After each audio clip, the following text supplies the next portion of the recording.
తెలియజెప్పడానికి వచ్చాము. అలాగా మరి మన ముదిగుబ్బ ప్రాంతంలో మరి ఎన్నో సంవత్సరాలుగా రాజకీయ నాయకుడిగా ఎదుగుతూ అలాగే మరి ఈ ముదిగుబ్బ ప్రాంతంలో సుపరిచితమైన ఒక వ్యక్తిని పరిచయం చేయడానికి కూడా వచ్చామన్నమాట. ఆ వ్యక్తి రెడ్డివారి నెహమ్యా నాగరాజు గారు ఇక్కడ ముదిగుబ్బ ప్రాంతంలో ఎక్స్ జెడ్పీటీసీగా పనిచేసి మరి అంతటినీ ఈ లోకాన్ని రాజకీయాన్ని పెంటగా ఎంచుకొని మరి యేసుక్రీస్తు ప్రభు నిజమైన రక్షకుడని నమ్మి విశ్వసించి ఆయన మాటల్లోనే ఆయన సాక్ష్యాన్ని మనం విందాం. సువార్తను మరి ఆయన ఎలా నమ్ముకున్నారు, దేవుడు ఆయన ఎలా మార్చాడు, చనిపోవాలనుకున్న దేవుడు ఎలాగైతే పిలుచుకున్నాడో మరి ఆయన మాటల్లోనే విని మనం ఆశీర్వాదాలు పొందుకుందాం. ఈ సమయంలో ఒక చిన్న పాట పాడుకుని దేవుని నామాన్ని ఘనపరుద్దాం. దేవుని సెలవైనది, సంపాదన కోసమే పుట్టలేదు నీవు, పోయేటప్పుడు ఏది పట్టుకొని పోవు. సంపాదన కోసమే పుట్టలేదు నీవు, పోయేటప్పుడు ఏది పట్టుకొని పోవు. పోతున్న వారిని నువ్వు చూచుటలేదా, పోతున్న వారిని నువ్వు చూచుటలేదా, బ్రతికి ఉన్నవారు నీకు పాఠమే కాదా, బ్రతికి ఉన్న నీకు వారు పాఠమే కాదా. ఈ జీవితం విలువైనది, నరులారా రండని సెలవైనది, దేవుని సెలవైనది. మరణము రుచి చూడక బ్రతికే నరుడెవడు, కలకాలమి లోకములో ఉండే స్థిరుడెవడు. మరణము రుచి చూడక బ్రతికే నరుడెవడు, కలకాలమి లోకములో ఉండే స్థిరుడెవడు. చిన్న పెద్ద తేడా లేదు మరణానికి, చిన్న పెద్ద తేడా లేదు మరణానికి. కుల మతాలు అడ్డం కాదు శ్మశానానికి, కుల మతాలు అడ్డం కాదు శ్మశానానికి. ఈ జీవితం విలువైనది, నరులారా రండని సెలవైనది, దేవుని సెలవైనది. పాపులకు చోటు లేదు పరలోకమునందు, అందుకే మార్పు చెందు మరణానికి ముందు. పాపులకు చోటు లేదు పరలోకమునందు, అందుకే మార్పు చెందు మరణానికి ముందు. యేసు రక్తమే నీ పాపానికి మందు, యేసు రక్తమే నీ పాపానికి మందు. కడగబడిన వారికే గొర్రె పిల్ల విందు, కడుగబడిన వారికే గొర్రె పిల్ల విందు. ఈ జీవితం విలువైనది, నరులారా రెండని సెలవైనది, దేవుని సెలవైనది. మరి ఎక్స్ జెడ్పీటీసీగా పనిచేసి ఇక్కడ ఎంతగా సుపరిచితమైన వ్యక్తి యొక్క సాక్ష్య జీవితాన్ని, అలాగే దేవుని యొక్క మనుషుల యొక్క పుట్టుక ఎలాంటిదో మరి ఆయన మాటలోనే విందాం. ఈ సమయాన్ని అయ్యగారికి అప్పచెప్తా ఉంటున్నాను.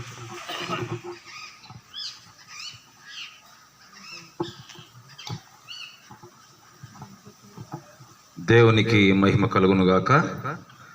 ఇందుకూరు గ్రామ ప్రజలకు నా యొక్క హృదయపూర్వక తెలియజేస్తున్నాను. మరి ఈ ప్రాంతంలో నేను 2006వ సంవత్సరంలో జెడ్పీటీసీగా నన్ను గెలిపించినటువంటి మండలము ఈ ఇందుకూరు గ్రామం కూడా నన్ను ఎంతగా అభిమానించినటువంటి గ్రామం. ఈ గ్రామం అనేక మంది నాకు ఆత్మీయులు ఉన్నారు. అయితే మరి 2015వ సంవత్సరంలో దేవుడు నన్ను దర్శించి మరి తన సేవకు నన్ను పిలుచుకున్నాడు దేవుడు. అయితే రాజకీయాలు ఉన్నప్పుడు మరి నేను ఎలా ఉండేవాడో అందరికీ తెలుసు. మరి నన్ను దేవుడు మార్చుకొని నా మార్గాన్ని మరి నువ్వు సరైనటువంటి మార్గంలో వెళ్ళాలని దేవుడు నాకు సూచించినప్పుడు ఆయన మాటకు లోబడి నేను ఈరోజు మీ ముందర నిలబడి మాట్లాడుతున్నాను. ఒక వాక్యం చదువుకుందాం బైబిల్లో నుంచి.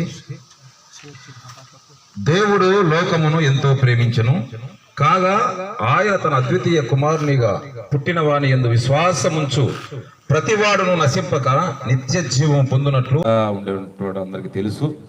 మరి నన్ను దేవుడు మార్చుకొని నా మార్గాన్ని మరి నువ్వు సరైన మార్గంలో వెళ్ళాలని దేవుడు నాకు సూచించినప్పుడు ఆయన మాటకు లోబడి నేను ఈ రోజు మీ ముందర నిలబడి మాట్లాడుతున్నాను. ఒక వాక్యం చదువుకుందాం బైబిల్లో నుంచి. దేవుడు లోకమును ఎంతో ప్రేమించెను, కాగా ఆయన తన అద్వితీయ కుమారునిగా పుట్టిన వాని యందు విశ్వాసముంచు ప్రతివాడును నశింపక నిత్య జీవం పొందినట్లు ఆయనను అనుగ్రహించెను. ప్రేమ కలిగిన మా పరలోకపు తండ్రి యేసుక్రీస్తు ప్రభువా, మీకు కృతజ్ఞతాస్తులు చెల్లిస్తూ ఉన్నాం. ఈ లోకమును మీరు ఎంతగానో ప్రేమించారు, ఈ ఇందుకూరు గ్రామాన్ని కూడా మీరు ఎంతగానో ప్రేమించారు కాబట్టి ఈరోజు ఈ గ్రామానికి మమ్మల్ని మీరు నడిపించారు.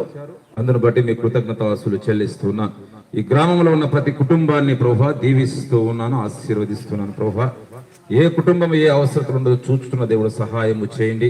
వారి గర్భఫలాలను దీవించండి, భూఫలాలను దీవించి ప్రభువా ఈ ప్రాంతంలో ఉన్న ప్రతి కుటుంబాన్ని తండ్రి దీవిస్తూ ఆశీర్వదిస్తూ ఈ ప్రాంతంలో పనిచేస్తున్న ప్రతి విధమైన అపవాది అంధకార చీకటి క్రియలను యేసుక్రీస్తు నామములో లయము చేస్తూ ఉన్నాం. ప్రభువా, నీకే ఘనత మహిమ ప్రభావములు ఆరోపిస్తూ యేసుక్రీస్తు నామములో ప్రార్థన చేస్తున్న మా పరమ తండ్రి, ఆమేన్.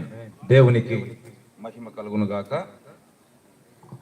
ప్రియమైనటువంటి ఇందుకూరు గ్రామ ప్రజలకు మనం చదివినటువంటి లేఖనం, దేవుడు లోకమును ఎంతో ప్రేమించాడు. ఎందుకు దేవుడు ఈ లోకాన్ని ప్రేమించాల్సి వచ్చింది అంటే ఆయన సారూప్యంలో మనం అందరం ఉన్నాము కాబట్టి. దేవుడు ఈ సృష్టిని తన మాట చేత ఆకాశమును కలుగునుగాక, భూమి కలుగునుగాక, సూర్య చంద్ర నక్షత్రాదులు కలుగునుగాక అంటే కలిగాయి. అయితే మనిషిని మాత్రము దేవుడు ఈ నేలమంటిని తీసుకొని తన స్వహస్తాలతో తన సారూప్యములో తయారు చేసి వారి నాసికారంధ్రంలోనికి జీవాయువును ఊదగా నరుడు జీవాత్మ అని వ్రాయబడింది. అంటే దేవుని యొక్క ఆత్మ నీలో నాలో ఉన్నాడు. ఆ సంగతి మనం తెలుసుకోవాలి. ఎప్పుడైతే దేవుడు ఆనాడు మానవుని తయారు చేసి మరి పురుషుని తయారు చేసిన తర్వాత దేవునికి సాటి అయిన సహకారిగా ఒక స్త్రీని తయారు చేయాలన్నటువంటి ఉద్దేశంతో ఆ యొక్క పురుషుని యొక్క ప్రకటనక తీసి మాంసంతో పూడ్చివేసి స్త్రీని తయారు చేసినట్టుగా బైబిల్లో చూస్తూ ఉన్నాం. వారిద్దరిని కూడా భార్యాభర్తలుగా జత చేశాడు దేవుడు. జత చేసి వారితో పలికిన మొట్టమొదటి మాట ఫలించి అభివృద్ధి పొంది విస్తరించి భూమి నిండించి ఏలమని దేవుడు చెప్పాడు. కాబట్టి మనము దేవుని యొక్క సారూప్యములో ఉన్నటువంటి బిడ్డలు మనం అందరము కూడా, మనం కోతుల ద్వారా రాలేదు, శబ్ద తరంగాల ద్వారా మనం రాలేదు ఈ యొక్క భూమి మీదకి. ఒక పురుషుడు ఒక స్త్రీ కలయిక వల్ల ఈ రోజు ఈ ప్రపంచంలో ఉన్న 750 కోట్ల మంది, ఈ సత్యాన్ని ప్రతి ఒక్కరూ తెలుసుకోవాలి. అయితే దేవుడు ఎప్పుడైతే వారిద్దరిని కూడా ఆశీర్వదించి వారిని ఏదైనా తోటలో ఒక మాట చెప్పాడు దేవుడు, ఆ మాట ప్రకారం వారు జీవించలేదు. ఎప్పుడైతే ఆజ్ఞ అతిక్రమించారో, దేవుని మాట వినకుండా పాపం చేశారో ఆదాము వాళ్ళిద్దరు కూడా, ఈ లోకంలోనికి పాపం ప్రవేశించింది. ఎప్పుడైతే పాపం ప్రవేశించిందో అప్పటి నుంచే ఈ రోగాలు, ఈ మరణాలు, ఈ కష్టాలు, ఇరుకులు, ఇబ్బందులు ఈ రోజు ఏ కుటుంబంలో చూసినా మరి మనం చూస్తూ ఉన్నాం. భార్యాభర్తల మధ్య గొడవలు, తల్లిదండ్రుల మధ్య గొడవలు, పిల్లల మధ్య గొడవలు, భర్త భార్యని చంపడం, భార్య భర్తను చంపడం, ఇవన్నీ కూడా మనం చూస్తూ ఉన్నాం. వాక్యం అంటుంది ఈ లోకమంతా కూడా దుష్టుని చేతిలో బంధించబడి ఉన్నది వాక్యం సెలవిస్తా ఉంది. అయితే దేవుడు నిన్ను నన్ను విడిపించడానికి, ఆ దుష్టుని చేతిలో నుంచి నిన్ను నన్ను విడిపించడానికి తండ్రి అయినటువంటి దేవుడు యేసుక్రీస్తు ప్రభువుని లోకానికి పంపించాడు. అందుకనే దేవుడు ఈ లోకమును ఎంతో ప్రేమించను. కాబట్టి ఈ ఇందుకూరు గ్రామాన్ని ప్రేమించే రోజు దేవుడు నన్ను మరొకసారి ఈరోజు ఒక దేవుని సేవకునిగా ఈ గ్రామానికి లోకపు ఆశలలో పడి కుటుంబాలు సర్వనాశనం అయిపోతున్న ప్రతి కుటుంబంలో భయము, ఆందోళన, చింత, దిగులు, భయము, అనేకమైనటువంటి సమస్యలతో కొట్టుమిడుతున్న కారణం ఏమంటే దేవుణ్ణి నన్ను ఈ భూమి మీద ఈ గ్రామంలో స్నేహితులు ఉన్నారు, మరి నాకు చాలా ప్రేమించేటువంటి వ్యక్తులు ఉన్నారు. కాబట్టి నేను దేవుని మాటలు ఖచ్చితంగా చెప్పాలన్నటువంటి ఆశతో మరి ఈ గ్రామానికి వచ్చి దేవుని మాటలు చెప్పడం జరుగుతా ఉంది. కాబట్టి నువ్వు ఏ స్థితిలో ఉన్నా దేవుణ్ణి నువ్వు, ఓ దేవా నన్ను, నువ్వు ఏ దేవుడైనా సరే నువ్వు ఒక్కటే, నన్ను ఈ భూమి మీద పుట్టించిన ఓ దేవుడా, నా స్థితిగతులు నీకు తెలుసు, నా పరిస్థితులు నీకు తెలుసని నువ్వు ఎప్పుడైతే ప్రార్థన చేస్తావో ఖచ్చితంగా దేవుడు నీతో మాట్లాడతాడు దేవుడు.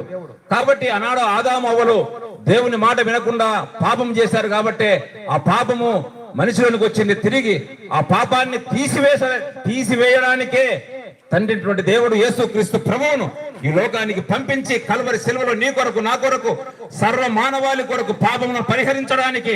ఎందుకంటే పాపము పోవాలి అంటే ఖచ్చితంగా రక్తం చిందించబడాలి. అది ఏ రక్తం కావాలంటే మనుషుల పాపము పోవాలి అంటే మనుషుల రక్తమే చిందించాలి.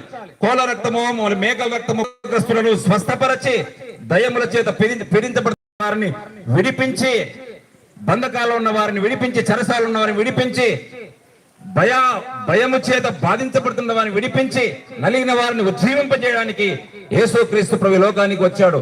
కాబట్టి ఈ సత్యాన్ని ఎంతమైతే నమ్ముతారో వారందరూ కూడా రక్షించబడతారు. నువ్వు ఒక్కటే నీ హృదయంలో అనుకోవాల్సింది, యేసుక్రీస్తు ప్రభు నా పాపముల కొరకు కలవసలు మరణించాడు, సమాధి చేయబడ్డాడు, తిరిగి లేచాడని నువ్వు హృదయంలో విశ్వసించి నోటితో ఒప్పుకొని నీవు ప్రార్థన చేయగలిగితే నీవు నీ కుటుంబము రక్షించబడుతుంది. దేవుడి మాటలు దీవించి ఆశీర్వదించిన ప్రార్థన చేస్తున్న ప్రేమ కలిగిన మా పరలోకపు తండ్రి యేసుక్రీస్తు ప్రభువా మీ కృతజ్ఞతాస్తులు చెల్లిస్తూ ఉన్నాం. ఇదిగో నాయనా నీ మాటలు ప్రభు చెప్పడానికి మమ్మల్ని ఈ ప్రాంతానికి ఇందుకొర గ్రామానికి మీరు నడిపించినందుకు మీ కృతజ్ఞతాస్తులు చెల్లిస్తూ ఉన్నాం. విన్న మాటలను ప్రభు బిడ్డల హృదయాల్లో నీరు కట్టి ఫలింప చేయండి ప్రభు.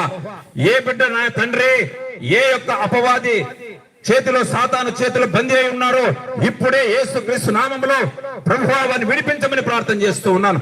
తప్పుల ఊపిలో ఉన్న వారిని విడిపించండి, త్రాగుబోతులను విడిపించండి, ప్రభు జోదగాలను విడిపించండి, అయ్యా భయం చేత బంధించబడిన వారిని విడిపించండి. రాత్రి కూడా నిద్ర లేకుండా ప్రభువా తండ్రి ఎప్పుడు తెల్లారుతున్నటువంటి వారు అనేక మంది ఉన్నారు ప్రభువా. యేసుక్రీస్తు నామములో వారిని విడిపించమని ప్రార్థన చేస్తూ ఉన్నాను. నీ సంతోషము, సమాధానము, నెమ్మది ప్రభువా వారికి అనుగ్రహించమని ప్రార్థన చేస్తున్న వారి కుటుంబాల్లో నీ యొక్క సంతోషము, సమాధానము, నెమ్మది యేసుక్రీస్తు నామములో కలుగును గాక. ఈ గ్రామంలో ఉన్న ప్రతి కుటుంబాన్ని ప్రభు దీవిస్తూ ఆశీర్వదిస్తూ ప్రభా నా యొక్క నాయన మిత్రులు ఉన్నారు ప్రభా తండ్రి వెంగళరెడ్డి కుటుంబాన్ని బట్టి మీకు వందనాలు, ప్రభా ద్వారకాంధ్ర కుటుంబాన్ని బట్టి మీకు వందనాలు, ప్రభా రామ్మోహన్ కుటుంబాన్ని బట్టి మీకు వందనాలు, ప్రభా సోనారెడ్డి కుటుంబాన్ని బట్టి మీకు వందనాలు, నారాయణ రెడ్డి కుటుంబాన్ని బట్టి మీకు వందనాలు చెల్లిస్తున్నాను ప్రభా. వారిని వారి కుటుంబాలను వారు దీవిస్తూ ఆశీర్వదిస్తూ ఈ గ్రామంలో ప్రతి కుటుంబాన్ని మనస్ఫూర్తిగా దీవిస్తూ ఆశీర్వదిస్తూ ఏ కుటుంబము ఏ అవసరతలు ఉండో చూచుతున్న దేవుడు సహాయము చేయమని, దేవా మీ ప్రయాణం వెళ్తుండగా మార్గమంతటిని సరళము చేయమని సమస్త ఘనత మహిమ ప్రభావాలు మీకు ఆరోపించుకుంటూ ప్రభా ఈ ప్రాంతంలో రైతులను ప్రభా కూలీలను ప్రభా దీవించి ఆశీర్వదించి మంచి పంటలు దయచేయమని ప్రార్థన చేస్తూ మమ్మల్ని పరిపాలిస్తున్న నాయకులకు అధికారులకు మీ జ్ఞాన వివేకములు ఇచ్చి పరిపాలించే భాగ్యాన్ని దయచేయండి. అనాథలు, విధవరాండ, వృద్ధులు, పేదలు ఉన్నారు సహాయం చేయండి. హాస్పిటల్ ఉంటూ వారిని స్వస్థపరచమని సమస్త ఘనత మహిమ ప్రభావాలు మీకు ఆరోపించుకుంటూ యేసుక్రీస్తు నామమున ప్రార్థన చేస్తున్న మా పరమ తండ్రి ఆమేన్. ఇంకా మీరు ఎక్కువ విషయాలు తెలుసుకోవాలనుకుంటే ప్రతి ఆదివారం కూడా ముదుగుబ్బ గ్రామంలో కస్తూర్బా స్కూల్ దగ్గర మరి అక్కడ ప్రతి ఆదివారం ఉదయం 9 గంటల నుంచి జరుగుతుంది.